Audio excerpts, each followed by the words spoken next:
Yes. Hello, are you Mrs. Carter? I am, but please call me Julia. It's nice to meet you. Nice to meet you. My name is Shelby. I am the speech language pathologist who has been working with Liam. Okay, wonderful. Yeah, so I guess we can go ahead and get started. Sure thing. I kind of wanted to get a little bit more information from you. I saw what you put in the intake forms, kind of the case history, so I was able to get some information from that. But I just wanted to talk about kind of how we did and what we saw during the evaluation. Perfect. And then we'll kind of talk about where to go from here. Okay. But stop me at any point if you have any questions. Okay. Okay.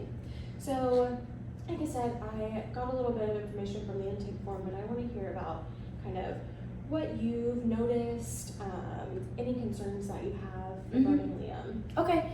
So a few things that I wrote down on my iPad here to bring to talk to you about is he does get really frustrated when he gets misunderstood. This is something that me and my husband have noticed. His babysitter has noticed as well. So he does really get frustrated, and we just really try to work through those emotions. And I am a very big advocate on, like talking about our emotions and working through them. So that's something that I definitely do notice with him. In school and at home, he really avoids reading aloud. He just doesn't want to. We'll be reading a book at bedtime, and I'm like, hey Liam, I'm gonna read a page, you read a page, just out loud to one another, and just the two of us. And he just is not really a fan of it, and just kind of, it takes a lot of convincing to get him to do that. So that is definitely a concern of mine, and I think that the main thing, because I did ask his teacher, we had a parent-teacher conference about 2 weeks ago, and kind of the main concern from his teacher was that he really struggles with directions in class sometimes. But those are the main concerns that I have. Great, thank you for sharing those things with me. And I get what you're saying. I definitely saw some of the things that you mentioned during the evaluation. But I wanted to kind of stop you at one part and talk about, you mentioned doing shared reading activities at home. Kind of give yourself a pat on the back for that. Oh, thank you, Because that's great that you're, trying to develop those literacy skills at home. Absolutely. And with the frustrations, I was kind of wondering, how does he respond? What are you doing to help him during those times of frustration? And what are things that he responds well to? So during the times of frustration, he is 7 and he is a little boy. So he just kind of grunts and just gets really just frustrated because he has to repeat himself. And I really think that as his mom, I can understand mostly what he's referring to because obviously I know my child very well, and I'm a very organized person, so we do run a pretty routine kind of schedule every day. But if his grandma, my mother-in-law, is with him, then she kind of just rattles off different options and is like, are you hungry? Yes or no? Yeah. Do you want to go outside? Yes or no? Are you in pain? Does your stomach hurt? And she just kind of rattles things off. He does seem to respond well to that, but I definitely do think that he feels like he's getting babied a little bit. But I just always try to tell him, we just want to figure out what you're saying, buddy. And I definitely think that sometimes he doesn't have the right words, and they don't always, I'm like, what? So. Yeah, sure. Gotcha. Well, thank you for sharing that with me. Of course. That's really good information to know when we talk about going forward with this.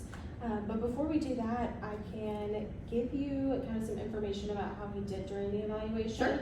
And I'm going to refer to my notes here that I have kind of about that. Perfect. And I heard you mentioned that sometimes you have trouble understanding him. So we did a test to test his speech production, kind of how he's saying sounds. We did notice that he had some errors that aren't typically age appropriate, so that he should have mastered by this age.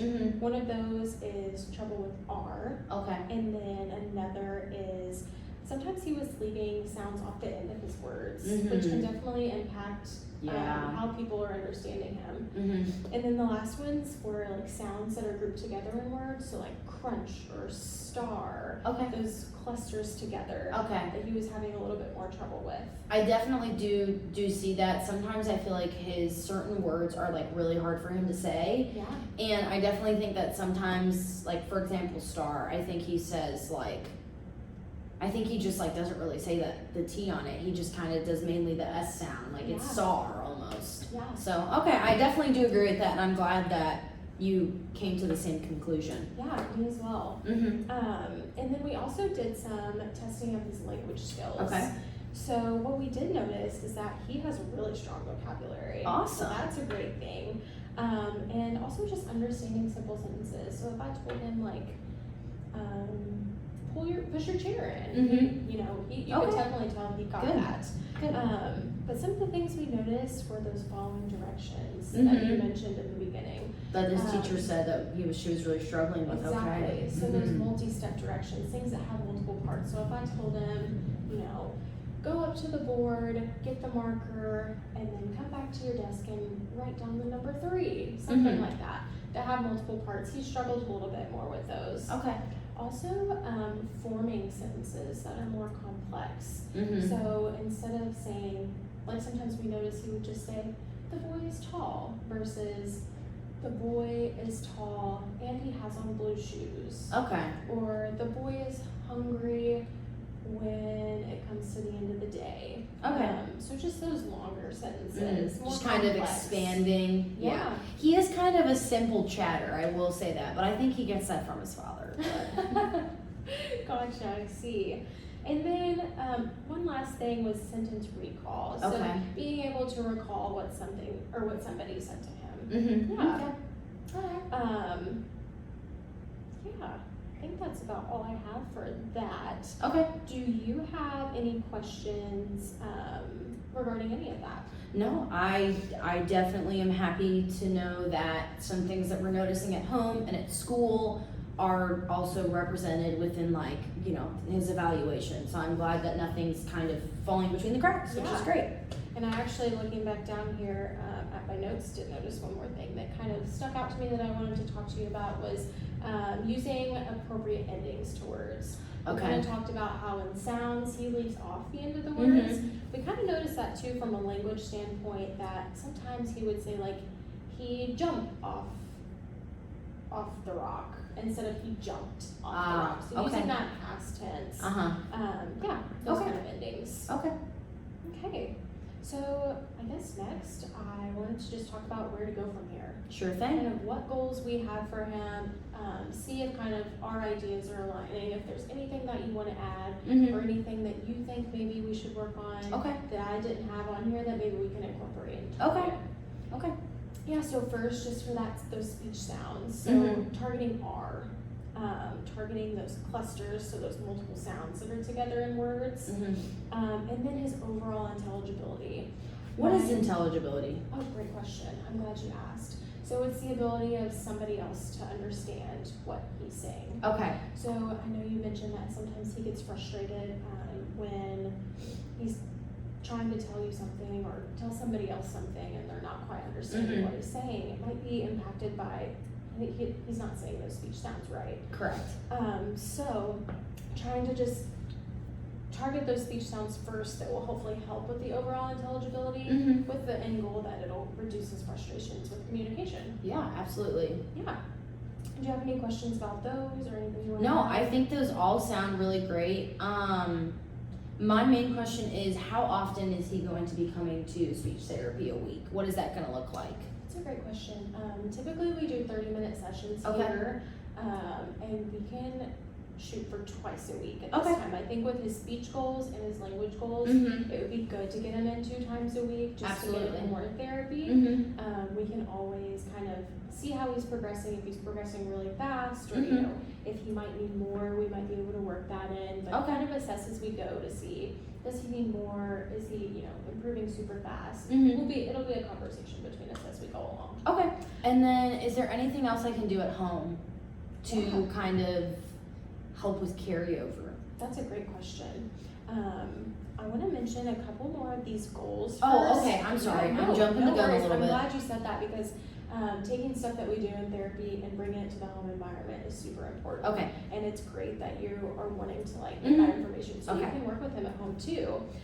For those language goals, I'll kind of just go over them Sure, briefly. sure. Working on those direction Mhm. followings like first, next, do this, then do this, Mhm. those kind of things.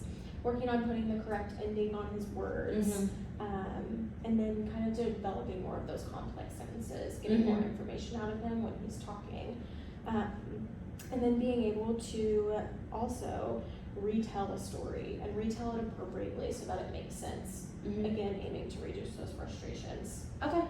So yes, at home, I think one thing that's super important is to just be a good model for him. Okay. So when you're saying words with R or when you're saying words with those clusters, just pronouncing them correctly.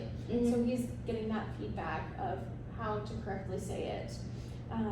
Also, you can kind of keep practice simple and incorporate it into your everyday routines. Mhm. So, say you're on the drive home from school, you can play a game of I Spy. I want you to tell me or find me out in the environment as we're driving.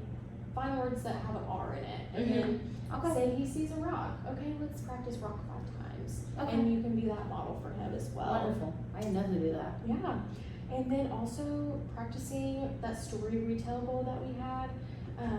You can practice that with like a TV show. So if Okay. you're watching something, you can ask him like, what did he just watch? Mhm. And kind of give him feedback on,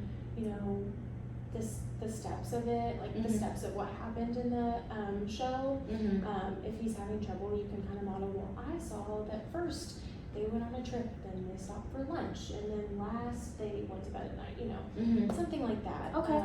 You can also model that like story retell, or just kind of more of the complex sentences and the narratives. You can do it when you're cooking, so you can kind of tell him what you're doing. Mhm. First, I'm gonna get out the bowls. Next, and you can kind of incorporate them. Like say you want to make a dessert at the end of the day. First, we need to get out our bowls. Next, we need to get out the flour. We need to mix all the ingredients together. Mhm.